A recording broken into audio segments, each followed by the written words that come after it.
Hello, good morning my dear students. कैसे हैं आप लोग? स्वागत है आप सभी लोगों का हमारे यूट्यूब चैनल रचना होम साइंस पे। आई होप आप लोग बहुत अच्छे होंगे और आप लोगों की तैयारी काफ़ी अच्छे से चल रही होगी। तो जैसा कि आप सब लोग जानते हैं कि आप लोगों का exam TGT PGT home science यानी टीजीटी पीजीटी का एग्ज़ाम्स काफ़ी नज़दीक आ चुका है। तो आप लोग तैयारी भी अच्छे से कर रहे होंगे और आप आशा करती हूँ आप लोग का एग्ज़ाम काफ़ी अच्छा हो। ठीक है, तो इस टाइम पे आपका क्या चल रहा है? टेक्सटाइल। पिछली वीडियो में हमने टेक्सटाइल स्टार्ट किया था। टेक्सटाइल स्टार्ट क्या किया था, उसमें हमने आपको सबसे फर्स्ट वीडियो में टेक्सटाइल के वस्त्र विज्ञान का इतिहास बताया था, यानी उसके सिद्धांत बताए थे। और फिर हमने क्या बताया था कि जो हम कपड़ा पहनते हैं तो उसमें सबसे पहले हम रेशा प्राप्त करते हैं, फिर रेशे से धागा बनाते हैं और धागा से कपड़ा बनाते हैं और कपड़े से पहनने योग्य कपड़ा बनाते हैं। ठीक, तो इस समय जो आपका चल रहा है रेशा चल रहा है। रेशे के बाद जब हम सारा रेशे का प्रोसेस पढ़ लेंगे, जितने सारे रेशे हैं वो सब पढ़ लेंगे, उसके बाद हम धागा पढ़ेंगे और धागे के बाद कपड़ा पढ़ेंगे। और ये जो धागे के बाद हमको कपड़ा प्राप्त होता है तो ये पहनने योग्य कपड़ा नहीं होता है। तब ये जो करघे से उतरा कपड़ा होता है वो आपका कच्चा कपड़ा माना जाता है और ये कपड़ा इसको हम ग्रेस गुड के नाम से जानते हैं।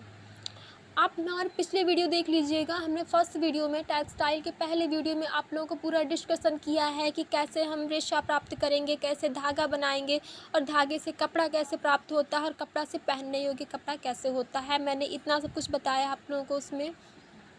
आज बात करते हैं इसके बाद हमने क्या बताया था। मैं कुछ पिछला कुछ मैं रिवाइज़ करवा देती हूँ। फिर इसके बाद मैंने बताया था रेशे का वर्गीकरण मैंने पढ़ाया था, क्योंकि रेशा से स्टार्ट किया है मैंने। तो मैंने आपको सबसे पहले रेशे का वर्गीकरण बताया था। वर्गीकरण में आपको क्या बताया था? लंबाई के आधार पे और स्रोत के आधार पे बताया था।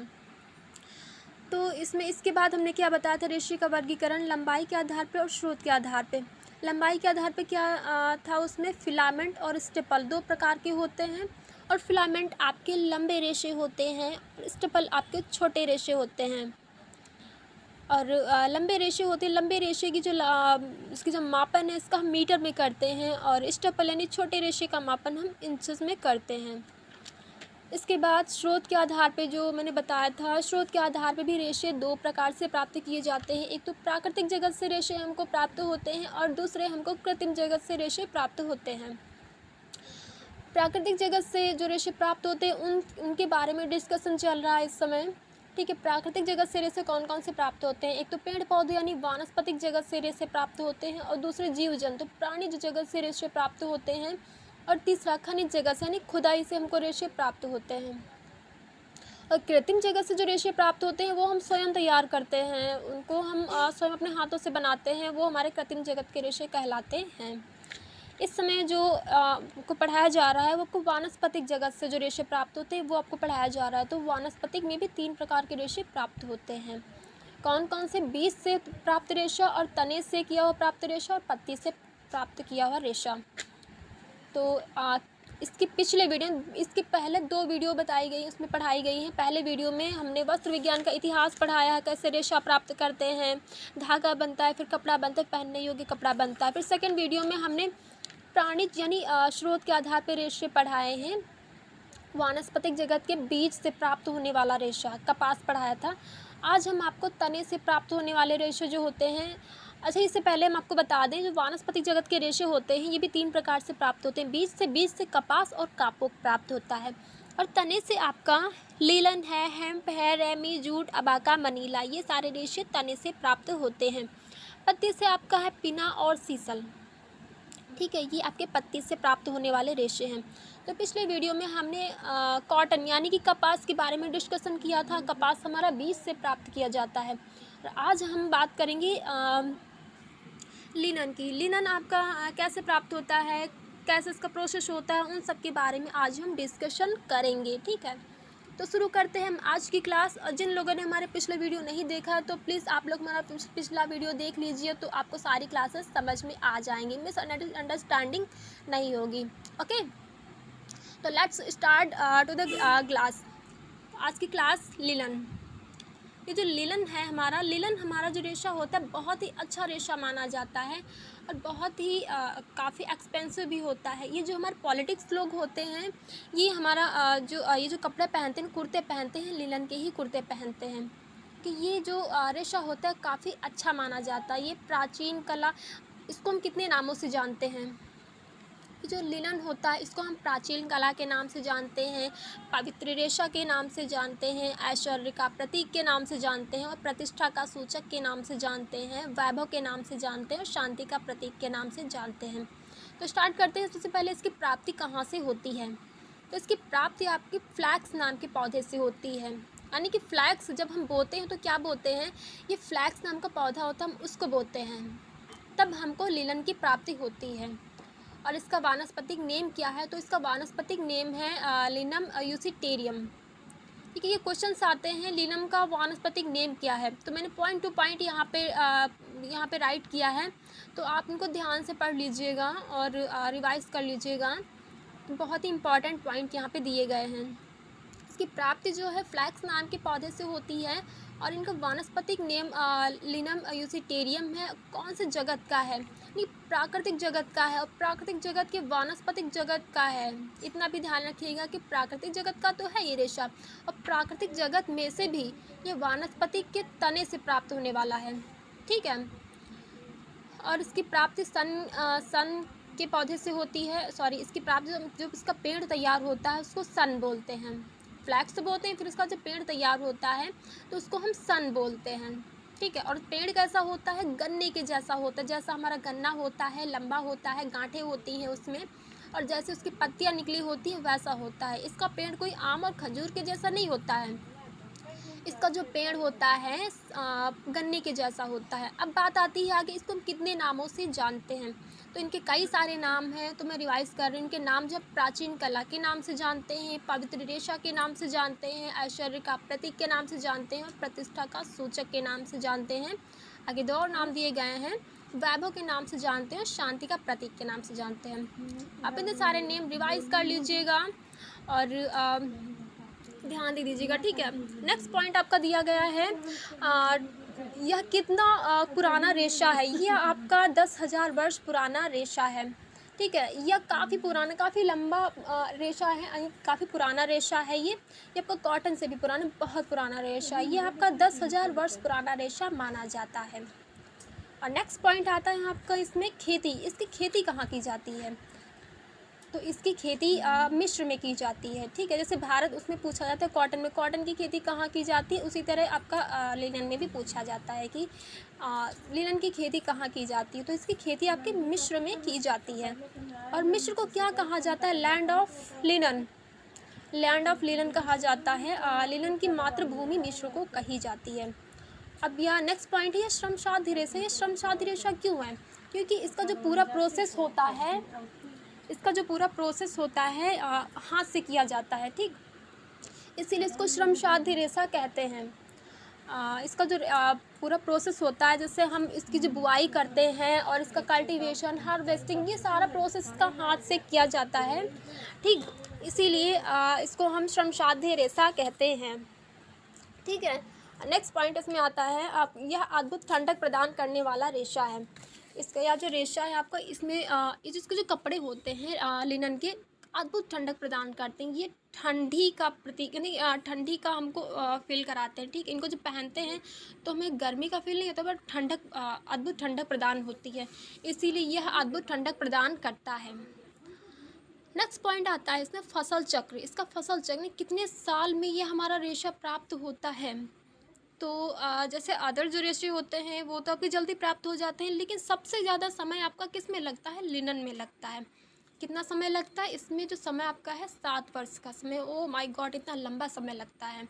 तो कैसे लगता है वो भी हम आपको बता देते हैं। इसमें जो आपका 6 साल है मिट्टी को उपजाऊ बनाने में, क्योंकि जो मिट्टी होती है तो उसको भी हम सही करते हैं, तब तो कोई खेती करते हैं, कोई भी आप खेती करते हैं, गन्ना बोते हैं, गेहूँ बोते हैं, तो उसमें पहले मिट्टी को सही करते हैं, उसको अच्छा बनाते हैं, तब जाके उसमें जो कुछ प्रोसेस होता है वो करते हैं, तब तो आप खेती करते हैं, तब तो आप बीज डालते हैं उसमें। उसी तरीके से इसमें भी, इसमें कुछ ज़्यादा लंबा समय लगता है। इसमें 7 वर्ष का समय लगता है। इसमें मिट्टी को उपजाऊ बनाने में 6 वर्ष का समय, और फिर उसके बाद हम जब फसल बोते हैं तब 1 साल का समय, यानी प्लस आपका 7 साल का या 7 वर्ष का समय लगता है। 6 साल मिट्टी को उपजाऊ बनाने में और प्लस लास्ट के 1 वर्ष आपका फसल को उगाने में लग जाता है, यानी कि टोटल आपका 7 वर्ष का समय लगता है। क्वेश्चन आता है लिनन का फसल चक्र कितने वर्ष का माना जाता है, तो कहाँ पे आप क्या करेंगे, 7 वर्ष को प्रेफर करते हैं। ठीक है, नेक्स्ट आपका पौधे की लंबाई कितनी होती है, नीलन के पौधे की लंबाई कितनी होती है, तो नीलन के पौधे की लंबाई जो है 10 से 20 इंच मानी जाती है। ठीक, नेक्स्ट पॉइंट है आपका प्रथम स्थान। इसका प्रथम स्थान कहाँ है, रूस इसका प्रथम स्थान है। क्या है, रूस। रूस इसका जो है फर्स्ट प्लेस इसका, रूस इसका प्रथम स्थान है। गुणवत्ता इसकी कहाँ पाई जाती है, आयरलैंड में। आयरलैंड में इसकी गुणवत्ता पाई जाती है। अब बात आती है गोंद की। अच्छा, इसमें लिनन में जो गोंद होता है कौन सा पाया जाता है, पैक्टिन। पैक्टिन नामक गोंद लिनन में पाया जाता है। ठीक है, नेक्स्ट पॉइंट आपका है इसकी बुआई। अब इसकी बुआई कब की जाती है, तो इसकी बुआई मार्च अप्रैल के महीने में की जाती है। कौन से महीने में, मार्च अप्रैल में। जैसे कि आप लोगों ने 2021 में मार्च अप्रैल के महीने में लिनन की खेती यानी लिनन की बुआई की है, तो आप वापस आप 2022 में ही मार्च अप्रैल के महीने में उसको काटेंगे और लिनन को तैयार करेंगे। इसका मतलब इसमें 1 साल का समय लग जाता है। इसके पहले पॉइंट में मैंने आपको बताया है कि 1 साल का समय 6 साल का समय भूमि को उपजाऊ बनाने में प्लस 1 साल का समय फसल को उगाने में लगता है। वहीं आपको दिया गया यहाँ पर इसकी बुआई मार्च अप्रैल के महीने में करते हैं। ठीक है, नेक्स्ट पॉइंट है यह गर्मियों के मौसम में प्रयोग करने वाला कपड़ा है, क्योंकि यह ठंडा होता है इसीलिए यह गर्मियों के मौसम में प्रयोग किया जाता है। यह अद्भुत ठंडक प्रदान करता है ना, तो इसको गर्मियों में तो यूज़ करेंगे, ठंडक में तो यूज़ नहीं करेंगे इसको। तो यह हमारा गर्मियों के मौसम में प्रयोग करने वाला कपड़ा है। ठीक है, सामान्यतः इसमें हाथ का प्रयोग करते हैं। इसके फर्स्ट पॉइंट में क्या बताया गया है, यह श्रमसाध्य रेशा है। इसके पहले भी बताया मैंने, क्योंकि इसमें हाथ का प्रयोग किया जाता है। इसमें जो प्रोसेस होता है, जो हम बीज बोते हैं, काटते हैं, फिर जैसे हम रेशा तैयार करते हैं, सारा प्रोसेस इसका हाथ से होता है, इसीलिए इसमें समय ज़्यादा लगता है। अब नेक्स्ट आता है आपका, इसे पवित्रता और शांति का प्रतीक माना जाता है। ठीक, इसे पवित्रता और शांति का प्रतीक माना जाता है, यह बहुत पवित्र माना जाता है। और इसके लिए समशीतोष्ण जलवायु, ठंड नमी, यानी कि इसके लिए इसकी जलवायु जो है ठंडी और नम, जो इसकी मिट्टी है भुरभुरी होनी चाहिए, यानी कि नम जलवायु होनी चाहिए, उपयुक्त मानी जाती है। इसके उत्पादन के लिए इसकी मिट्टी जो है यानी कि भुरभुरी उपजाऊ मिट्टी उपयुक्त होती है। ये बंजर मिट्टी पे यह लिनन हमारा नहीं उगेगा। इसके लिए हमारी जो मिट्टी होती है भुरभुरी होनी चाहिए, अच्छी होनी चाहिए। जैसे कि कॉटन में पूछा जाता है कॉटन की मिट्टी कैसी होनी चाहिए, तो कॉटन की मिट्टी आपकी काली मिट्टी मानी जाती है और क्षार युक्त मिट्टी वहाँ पे अच्छी मानी जाती है। उसी प्रकार से हमारा लिनन में आता है। लिनन में हमारी कौन सी कैसी मिट्टी काम आती है, तो भुरभुरी मिट्टी। अगर भुरभुरी मिट्टी नहीं होगी तो हमारा लिनन अच्छे से उगेगा नहीं वहाँ पे। ठीक है, तो ये पॉइंट्स टू पॉइंट मैंने यहाँ पे नोट्स किए हैं, तो प्लीज़ आप इनको ध्यान से पढ़ लीजिएगा। और आगे बात आती है उद्देश्य की। अब हम आगे बढ़ते हैं, थोड़ा सा आगे बात करते हैं उद्देश्य। तो ये जो लिनन है, हम लिनन को क्यों बोते हैं, किन उद्देश्य से बोते हैं, तो इसके जो उद्देश्य दिए गए हैं, पहला तो आपका बीज प्राप्ति के लिए, हम बीज प्राप्ति के लिए लिनन को बोते हैं। फिर आपका आता है रेशा प्राप्ति के लिए, हम रेशा प्राप्त करने के लिए लिनन को बोते हैं। ठीक है, सबसे पहले हम बीज प्राप्त करते हैं और दूसरा हम रेशा प्राप्त करते हैं। तो पहले बीज प्राप्ति के लिए पढ़ लेते हैं। तो बीज प्राप्ति के लिए सन के पेड़ से बीज पकने पर, जो बीज प्राप्ति के लिए जिसका जो लिनन का पौधा होता है उसको क्या बोलते हैं, हम सन बोलते हैं। तो बीज प्राप्ति के लिए सन के पेड़ से बीज पकने पर काट लिया जाता है। जब सन का पेड़ होता है उसमें बीज जब पक जाते हैं तो वहाँ से उसको हम काट लेते हैं। ठीक है, इसका जो उपयोग होता है लिनसीड तेल, इसका हमारा यूज़ जो होता है लिनसीड तेल और वार्निश पेंट आदि को बनाने में किया जाता है। ठीक है, इसका जो यूज़ होता है लिनसीड तेल और वार्निश पेंट आदि को बनाया जाता है। रेशा प्राप्ति के आधार पर लिनन की प्राप्ति 2 प्रकार से होती है। ये आपने डायग्राम देखा है यहाँ पे, उद्देश्य के नीचे बीज प्राप्ति के लिए और रेशा प्राप्ति के लिए। तो यहीं पे आपका नीचे ये पॉइंट दिया गया है, रेशा प्राप्त के आधार पर लिनन की प्राप्ति 2 प्रकार से होती है। तो पहला आपका नीला फूल हो गया और दूसरा आपका सफ़ेद फूल हो गया। नीला फूल में क्या होता है, नीले फूल में जो रेशे प्राप्त होते हैं हमको, उनकी जो लंबाई वो लंबे रेशे होते हैं और उच्च कोटि के रेशे माने जाते हैं, यानी कि अच्छे रेशे माने जाते हैं। और जो सफ़ेद फूल से प्राप्त रेशे होते हैं वो छोटे रेशे होते हैं और निम्न कोटि के रेशे माने जाते हैं। ठीक है। मैं फिर से रिवाइज को, नीले फूल वाला जो पौधा होता है उच्च गुणवत्ता वाला होता है और लंबे रेशे यानी अच्छे रेशे माने जाते हैं। रेशे तो हमको दोनों से प्राप्त होते हैं, लेकिन कुछ में छोटे और कुछ में लंबे रेशे प्राप्त होते हैं। जैसा कि नीले में लंबे और सफ़ेद में निम्न गुणवत्ता वाले और छोटे रेशे प्राप्त होते हैं। तो इनका उद्देश्य यही होता है कि एक तो हम बीज प्राप्त करते हैं और दूसरा हम रेशा प्राप्त करते हैं। ठीक है, तो ये तुम्हारा उद्देश्य हो गया। अब बात करते हैं हम आगे इनकी उत्पादन क्रम की। थर्ड हेडलाइन आपकी है लिनन उत्पादन का क्रम। तो लिनन हम कैसे तैयार करते हैं, इसका पूरा प्रोसेस इसमें दिया गया है। ठीक है, तो स्टार्ट करते हैं। सबसे पहले क्या करते हैं, कल्टीवेशन। क्या बोते हैं हम, लिनन को बोते हैं। तो बोते क्या हैं, हम फ्लैक्स बोते हैं। और कैसे बोते हैं, हम हाथ के द्वारा बोते हैं। कल्टीवेशन मीन होता है बोना। तो बोते क्या है, हम फ्लैक्स नाम का पौधा बोते हैं और हाथ के द्वारा बोते हैं। ठीक है, क्योंकि इसमें सारा प्रोसेस हाथ से होता है, मशीन से नहीं होता है, इसीलिए इसको हम हाथ से बोते हैं। और कब बोते हैं, अप्रैल मई माह में इसकी बुआई की जाती है। इसके पहले भी मैंने आपको बताया है कि कब की जाती है, कैसे की जाती है। फिर क्या होता है, अब मैंने इसको यहाँ पे बुआई हो गई। ठीक है, अब ये हमारा जो लिनन इसका पौधा है ये बड़ा होकर तैयार हो गया। अब क्या करते हैं, हार्वेस्टिंग मतलब होता है एकत्र करना। फिर उसको काट कर, हम हाथ से ही काटेंगे उसको, हाथ से काट कर हम उसको इकट्ठा करेंगे, एकत्र करेंगे। हार्वेस्टिंग मीन होता है एकत्र करना। ठीक है, थर्ड आता है आपका ड्राइंग रिपलिंग। अब क्या करेंगे, हम उसको ड्राइंग यानी सुखाएंगे व अलग करेंगे। सुखाएंगे फिर उसको हम अलग करेंगे। फिर क्या, उसको हम सुखाएंगे यानी कैसे सुखाएंगे, पहले हम उसको बंडल बना लेंगे। स्टार्टिंग मैंने क्या बताया, इसका जो पेड़ होता है गन्ने के जैसा होता है। तो गन्ने में जैसा हम बंडल बनाते हैं, सेम वैसा हम इसमें भी काट करके उसको एकत्र करके उसके छोटे छोटे बंडल बना लेंगे। फिर उसको हम सुखाएंगे व अलग करेंगे। इसके बाद क्या करेंगे, फिर रेटिंग, उसको हम गलाएंगे। तो कहाँ पे गलाएंगे, हम कहीं छोटे मोटे बर्तन में तो गलाएंगे नहीं उसको हम कहीं तालाब में ले जाकर डालेंगे। कहीं तालाब है, नाले है, उसमें नाले वगैरह में पानी होता है ना, तो उसमें हम डाल देंगे, उसी बंडल को डाल देंगे। फिर वो उसको हम गलने के लिए छोड़ देंगे कुछ दिनों तक। फिर जब वो बंडल गल जाता है, रेटिंग मतलब होता है गलाना। फिर जब वो बंडल गल जाता है उसके बाद क्या करेंगे, उसको हम निकालेंगे उसमें से। और निकालने के बाद क्या करेंगे, जब कुछ दिनों बाद वो गल जाएगा फिर उस बंडल को हम पानी से निकालेंगे यानी कि तालाब से निकालेंगे। फिर उसको क्या करेंगे, ब्रेकिंग। ये पॉइंट आपका ब्रेकिंग मतलब तोड़ना होता है। फिर उसको हम जब फूल जाता है, कोई भी चीज़ आप गलाओगे तो वो फूल जाती है ना, तो फूलने के बाद वो तोड़ते हैं उसको। तोड़ने के बाद क्या करेंगे, छोटे छोटे टुकड़ों में उसको हम तोड़ेंगे। तोड़ने के बाद उस पर हम डांटेंगे यानी पीटेंगे।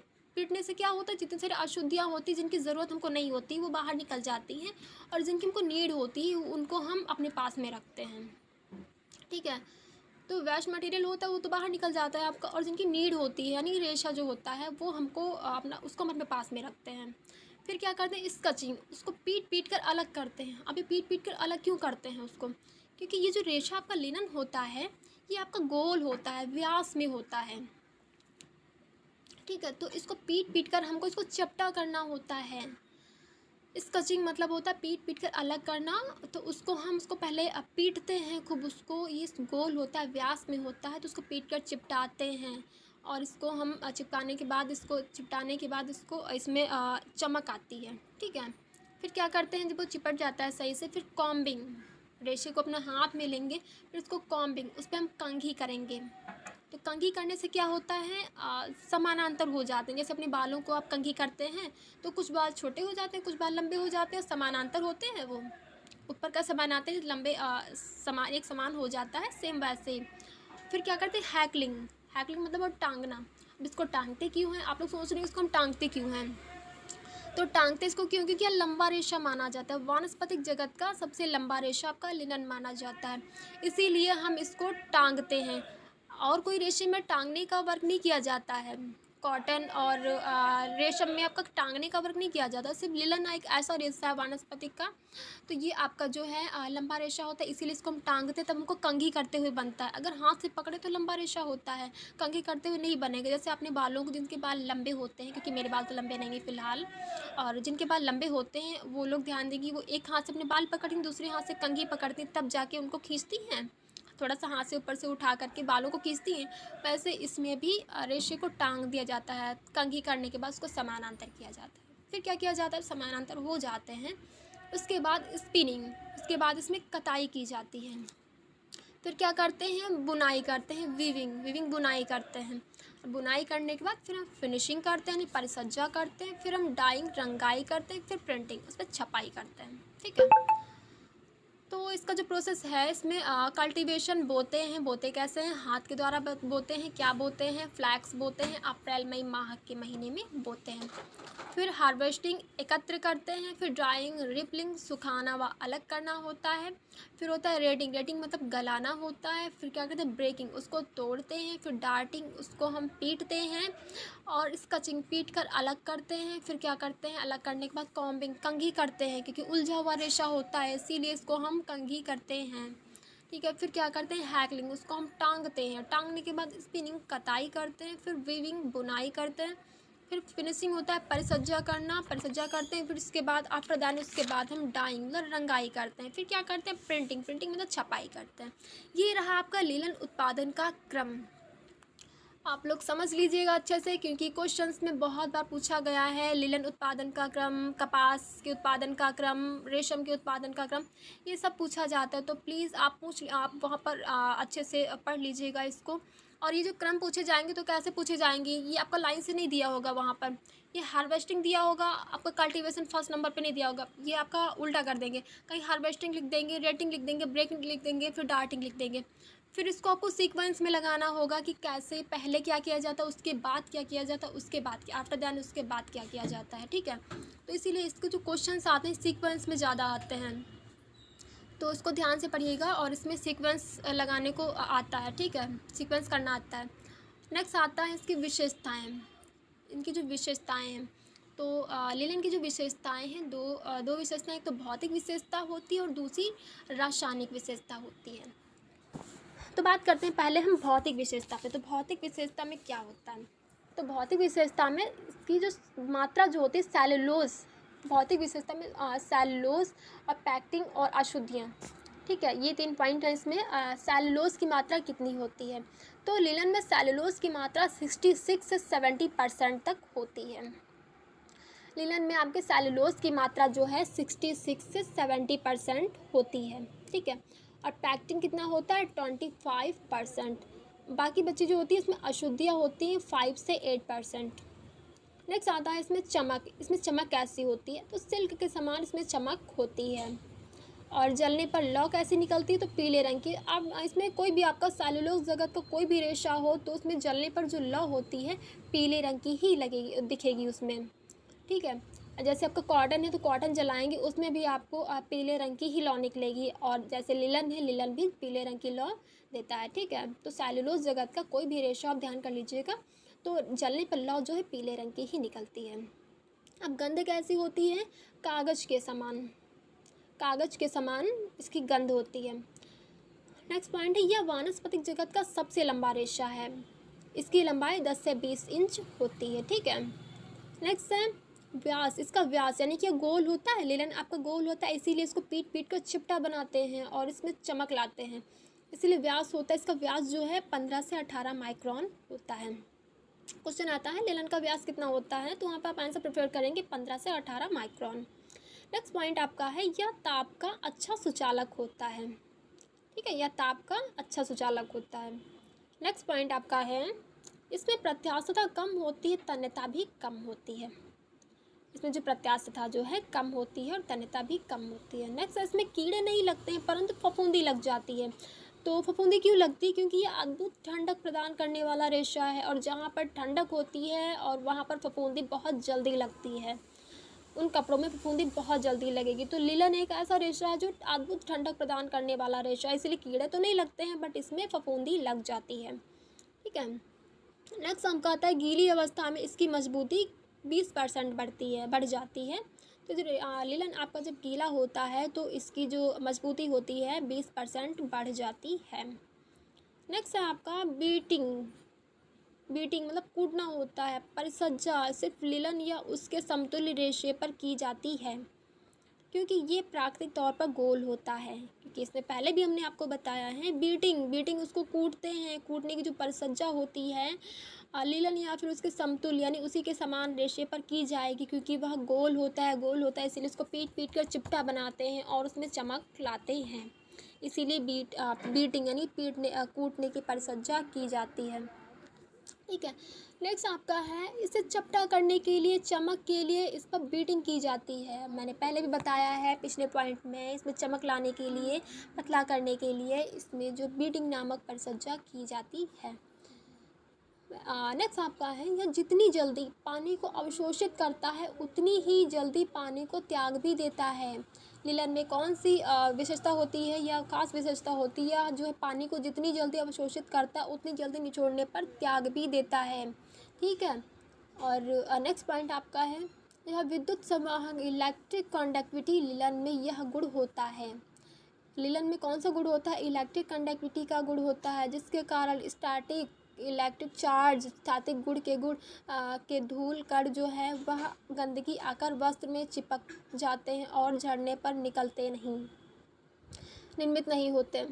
ठीक है। क्योंकि लिलन में जो है इसमें जो धूल मिट्टी के कण हैं वो निकल जाते हैं जल्दी। ठीक है। और अदर जैसे ऊनी कपड़ों में उसमें नहीं निकलते, उसमें चिपक जाते हैं धूल मिट्टी के कण। इसमें इलेक्ट्रिक कंडक्टिविटी का गुण होता है लिलन में, इसीलिए। नेक्स्ट पॉइंट आपका है लिलन में 6 से 8% नमी सोखने की क्षमता होती है। कॉटन में पूछा जाता है कि नमी सोखने की क्षमता कितनी होती है कॉटन में। इसी तरीके से इसमें पूछा जाता है लिलन में 6 से 8% नमी सोखने की क्षमता होती है। आप लिलन में 6 से 8% को प्रेफर करेंगे। ठीक है। ये आपका हो गया भौतिक विशेषता। नेक्स्ट आपका आता है रासायनिक विशेषता, यानी कि रासायनिक गुण कौन कौन से हैं। ठीक है। विशेषता में आपके दो गुण आते हैं, एक तो भौतिक विशेषता है, दूसरी रासायनिक विशेषता है। इसके रासायनिक गुण कौन कौन से हैं तो बात करते हैं आगे। अम्ल का प्रभाव इस पे लिलन पे जो है अम्ल का प्रभाव बुरा पड़ता है और क्षार का प्रभाव अच्छा पड़ता है। रंग इसका मुश्किल से चढ़ता है, रंग जो है मुश्किल से चढ़ता है और आसानी से निकल भी जाता है। क्योंकि लिलन में जो है रंग तो मुश्किल से चढ़ता है और आसानी से निकल भी जाता है, इसीलिए इसमें नमक व फिटकरी का प्रयोग किया जाता है।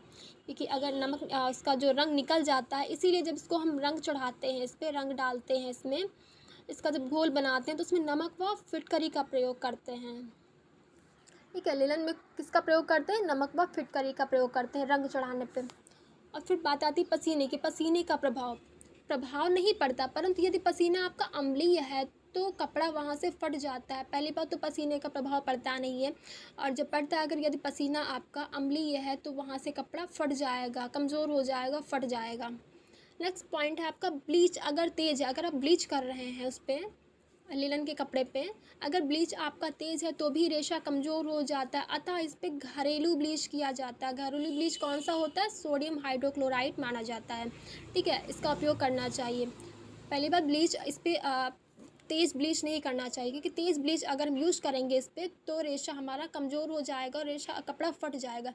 इसीलिए इस पर हम हल्का ब्लीच यानी घरेलू ब्लीच यूज़ करते हैं, और वो ब्लीच कौन सा होता है? Sodium hydrochloride. ठीक है। इसका उपयोग करते हैं। अब एक बात आती है मडापोलन क्या है? क्वेश्चन पूछा मडापोलन क्या है, तो आप यहाँ पे इसका जो आंसर दिया हुआ लिलन शैली की बुनाई वाले महीन सूती कपड़े को मडापोलन कहा जाता है। ठीक है। लिलन शैली की बुनाई वाले महीन सूती कपड़े को क्या कहते हैं? मडापोलन कहते हैं। जैसे रुमाल है, नैपकिन है, तौलिया है, किचन के प्रयोग में होने वाले कपड़े इत्यादि, उनको हम मडापोलन कहते हैं। कि हल्के होते हैं, रुमाल, नैपकिन, तौलिया सब हल्का होता है ना, इसीलिए इनको मडापोलन कहते हैं। इत्यादि में लिलन का प्रयोग किया जाता है, क्योंकि इसमें पानी को अवशोषित करने की क्षमता के साथ ही साथ उतनी ही शीघ्र पानी को त्यागने की क्षमता होती है। क्योंकि जितनी जल्दी पानी को अवशोषित करता है उतनी जल्दी निचोड़ने पर पानी को छोड़ भी देता है लीलन। इसमें इसीलिए लीलन ये माना जाता है, इसकी जो विशेषता होती है बहुत ही अच्छी विशेषता होती है और ये अपनी क्वालिटी की वजह से लीलन बहुत ही अच्छा कपड़ा माना जाता है। और इसका प्रयोग लोग पॉलिटिक्स के लोग जो कुर्ता वगैरह पहनते हैं वो लोग लीलन के ही कपड़े पहनते हैं। और ये जो लीलन का कपड़ा होता है काफ़ी एक्सपेंसिव मिलता है। ठीक है, तो लीलन का कपड़ा होता है बहुत ही अच्छा होता है। तो इसमें जो सबसे पहले मैंने क्या बताया है स्टार्टिंग में, इसका समरअप कर देते हैं। इसमें प्राप्ति इसकी कहाँ से होती है, एक प्राप्ति क्या बोलते हैं, फ्लैक्स नाम का पौधा बोलते हैं। इसका वानस्पतिक नाम लिनम यूसिटेरियम। किस जगत का है, प्राकृतिक जगत का है। प्राप्तिक यानी इसका पौधा जो होता है उसको क्या बोलते हैं, सन के पौधे से प्राप्त, सन का पौधा होता है। कितने नामों से जानते हैं, प्राचीन कला, पवित्र रेशा, ऐश्वर्य का प्रतीक, प्रतिष्ठा का सूचक, वैभव और शांति का प्रतीक, इतने नामों से हम जानते हैं। कितने हज़ार वर्ष नहीं, कितना पुराना रेशा है, ये आपका 10,000 वर्ष पुराना रेशा है। खेती कहाँ की जाती है, मिस्र में इसकी खेती की जाती है। मिस्र को क्या कहा जाता है, लैंड ऑफ लिलन, यानी लिलन की मातृभूमि कहा जाता है। यह श्रमसाध्य रेशा है क्योंकि इसका प्रोसेस पूरा हाथ से किया जाता है। यह इसकी खेती है और इसकी बुवाई सब हाथ से की जाती है। यह अद्भुत ठंडक प्रदान करता है। नेक्स्ट आपका इसका फसल चक्र 7 वर्ष का होता है। 6 वर्ष मिट्टी को उपजाऊ बनाने में, 1 वर्ष फसल को उगाने में। नेक्स्ट पौधे की लंबाई 10 से 20 इंच मानी जाती है। प्रथम स्थान रूस है, गुणवत्ता आयरलैंड है। गोंद इसमें पैक्टिन पाया जाता है। इसकी बुआई मार्च अप्रैल के महीने में की जाती है। ये गर्मियों के मौसम में प्रयोग करने वाला सामान्यतः कपड़ा है। इसमें इसका प्रयोग हाथ से किया जाता है। ठीक है, इसे पवित्रता शांति का प्रतीक माना जाता है। इसके लिए समशीतोष्ण जलवायु, ठंडी और नम जलवायु होती है। इसके उत्पादन के लिए भुरभुरी उपयुक्त उपजाऊ मिट्टी होनी चाहिए। उद्देश्य जो है, उद्देश्य क्यों बोते हैं इसको, हम 2 उद्देश्य से बोते हैं। तो बीज प्राप्ति करते हैं, दूसरा हम रेशा प्राप्त करते हैं। बीज में हमको क्या मिलता है, बीज में हमको लिनसीड तेल मिलता है, वार्निश पेंट मिलता है इत्यादि, ये सब प्राप्त होता है। और रेशा जो है, रेशे में हम 2 प्रकार से रेशे प्राप्त होते हैं। एक तो नीले फूल वाला होता है, एक सफ़ेद फूल वाला होता है। तो नीले फूल वाला रेशा हमारा अच्छा होता है, उच्च कोटि का लंबा रेशा माना जाता है। और सफ़ेद फूल का रेशा निम्न कोटि का माना जाता है और छोटा रेशा प्राप्त होता है। अब मैंने क्या पढ़ाया था आपको, लीलन के उत्पादन का क्रम मैंने पढ़ाया था। इसमें कल्टीवेशन करेंगे, फिर हार्वेस्टिंग करेंगे, फिर इसका ड्राइंग, रिपलिंग करेंगे, रेटिंग करेंगे, ब्रेकिंग करेंगे, डार्टिंग करेंगे, स्कचिंग करेंगे, कॉम्बिंग करेंगे यानी कंघी करेंगे, हैकलिंग, फिर इसको टांगेंगे, स्पिनिंग कताई करेंगे, फिर वीविंग बुनाई करेंगे, फिनिशिंग परिसज्जा करेंगे, डाइंग रंगाई करेंगे, फिर प्रिंटिंग छपाई करेंगे। ये आपको मैंने लीलन का क्रम मैंने बता दिया था। फिर क्या बताया है, विशेषताएँ, इसके कैरेक्टरिस्टिक्स बताए हैं। इसमें जो विशेषताएं होती हैं, भौतिक विशेषता होती है और एक रासायनिक विशेषता होती है। तो भौतिक विशेषता में क्या बताया है, सेलुलोज की मात्रा जो होती है इसमें लीलन में 66 से 70% होती है। पैक्टिन की मात्रा 25% मानी जाती है। और इम्प्रूवमेंट, बाकी बच्चे जो अशुद्धियाँ होती हैं 5 से 8% होती हैं। नेक्स्ट में चमक जो होती है रेशम के समान होती है, यानी सिल्क के समान इसमें चमक होती है। और जलने पर लौ कैसी देता है, पीले रंग की देता है। गंध कैसी आती है, कागज़ के समान आती है, क्योंकि यह सेलुलोजिक जगत का रेशा है। और मैंने कई बार बताया है कि सेलुलोजिक जगत के जितने सारे रेशे होते हैं सब में जलने पर गंध जो है कागज़ के समान ही आती है। नेक्स्ट पॉइंट है इसमें, यह वानस्पतिक जगत का सबसे लंबा रेशा है और इसकी लंबाई 10 से 20 इंच होती है। व्यास कितना होता है, 15 से 18 माइक्रोन होता है। लीलन आपका गोल होता है, इसीलिए इसको पीट कर चपटा बनाते हैं। और गोल होता है, गोल होने को क्या कहते हैं, व्यास बोलते हैं। वहाँ पे व्यास कितना होता है, 15 से 18 माइक्रोन होता है। नेक्स्ट पॉइंट है, यह ताप का अच्छा सुचालक होता है। और नेक्स्ट पॉइंट है, इसमें प्रत्यास्थता कम होती है, तन्यता भी कम होती है। नेक्स्ट आपका, इसमें कीड़े नहीं लगते हैं परंतु फफूंदी लगती है। ठंडे होने के कारण इसमें फफूंदी लग जाती है बट कीड़े नहीं लगते हैं। नेक्स्ट पॉइंट है, गीली अवस्था में इसकी मजबूती 20% बढ़ जाती है। जब रेशा जब गीला होता है तो इसकी जो मजबूती 20% बढ़ जाती है। नेक्स्ट पॉइंट है, बीटिंग, कूटना परिसज्जा सिर्फ लिलन या उसके समतुल्य रेशे पर की जाती है क्योंकि यह प्राकृतिक तौर पर गोल होता है। ठीक है, नेक्स्ट पॉइंट है, इसमें चपटा करने के लिए, चमक के लिए इस पर बीटिंग नामक परिसज्जा की जाती है। नेक्स्ट पॉइंट है, यह जितनी जल्दी पानी को अवशोषित करता है उतनी जल्दी ही पानी को त्याग भी देता है। ठीक है, नेक्स्ट पॉइंट है, इसका विद्युत संवाहकता, इलेक्ट्रिक कंडक्टिविटी, लीलन में यह गुण होता है जिसके कारण स्टैटिक इलेक्ट्रिक चार्ज, स्थैतिक विद्युत के गुण, धूल, कड़वा, गंदगी आकर वस्त्र में चिपक जाते हैं और झाड़ने पर निकलते नहीं, निर्मित नहीं होते। लिनन में नेक्स्ट पॉइंट है, लिनन में 6 से 8% नमी सोखने की क्षमता होती है। अब बात आती है रासायनिक गुण। रासायनिक गुण में अच्छा अम्ल का प्रभाव बुरा पड़ता है और क्षार का प्रभाव अच्छा पड़ता है। रंग क्या होता है, रंग मुश्किल से चढ़ता है और आसानी से निकल जाता है, इसीलिए इसमें नमक और फिटकरी का प्रयोग करते हैं। इसको जब हम रंगते हैं तो नमक और फिटकरी डाल के ही इसको हम रंगते हैं। फिर बात आती है पसीने की। पसीने का प्रभाव जो है नहीं पड़ता है। अगर पसीना आपका अम्लीय है तब तो आपका कपड़ा वहाँ से फट जाएगा, क्योंकि अम्लीय पसीना कपड़े को नुकसानदायक होता है, कपड़ा उससे फट सकता है। नेक्स्ट ब्लीच की बात आती है। ब्लीच अगर तेज़ है तो भी रेशा कमज़ोर हो जाता है, अतः इसके लिए घरेलू ब्लीच यानी सोडियम हाइड्रोक्लोराइड का उपयोग किया जाता है। इसीलिए आपका जो लिनन है इस पर तेज़ ब्लीच का उपयोग नहीं करते हैं, हम घरेलू ब्लीच यूज करते हैं। फिर बात आती है लास्ट एक हेडलाइन है मडापोलन। मडापोलन क्वेश्चन आता है और मडापोलन क्या होता है आप लोग समझ लीजिए इसको। लिनन शैली की बुनाई वाले महीन सूती कपड़े को मडापोलन कहा जाता है। रुमाल, नैपकिन, तौलिया, किचन के उपयोग में होने वाले कपड़े इत्यादि में लिनन का उपयोग किया जाता है, क्योंकि इसमें पानी को अवशोषित करने की क्षमता के साथ ही साथ उतने ही शीघ्र पानी को त्यागने की क्षमता होती है। जितनी मडापोलन का जो कपड़ा होता है, जितनी ही जल्दी ये सब नैपकिन वगैरह होते हैं पानी को अवशोषित करते हैं, उतनी जल्दी निचोड़ने पर पानी को छोड़ भी देते हैं। ठीक है, तो ये रही आज की क्लास। आप लोग कमेंट्स में बताइएगा हमारी क्लास आपको कैसी लगी, और अगर हमारा वीडियो अच्छा लगा हो तो प्लीज़ वीडियो को लाइक, कमेंट और सब्सक्राइब करिएगा। और वीडियो देखने के लिए थैंक यू सो मच। इसी तरीके से वीडियो हम लाते रहेंगे। नेक्स्ट वीडियो में हम कॉटन, इसके पहले हमने जो कॉटन पढ़ाया था उसके कुछ क्वेश्चंस डिस्कस करेंगे। ठीक है, अगली वीडियो में आपको कॉटन के क्वेश्चंस डिस्कस करेंगे। फिर उसके बाद जो क्लास होगी फिर उसमें लिनन के भी क्वेश्चंस कुछ उसमें हम डिस्कस करेंगे। ये सारे जो क्वेश्चंस होंगे आपके, ये जो कुछ प्रीवियस ईयर क्वेश्चन होंगे और कुछ में भी पॉसिबिलिटी है कि आने की संभावना होगी उसमें। तो प्लीज़ आप ये पहले चैप्टर पढ़ लीजिएगा। इसके पहले के जो वीडियोस हैं आप उनको देख लीजिएगा। कॉटन और स्टार्टिंग से मैंने जो पढ़ाया था उसमें टेक्सटाइल वस्त्र विज्ञान, ये सब आप अच्छे से देख लीजिएगा। फिर क्वेश्चंस उसमें हम डालेंगे कुछ, तो क्वेश्चंस भी आप देख लीजिएगा। ठीक है, फिर लिनन के भी क्वेश्चन हम लेकर के आएंगे। ओके, वीडियो देखने के लिए थैंक यू सो मच।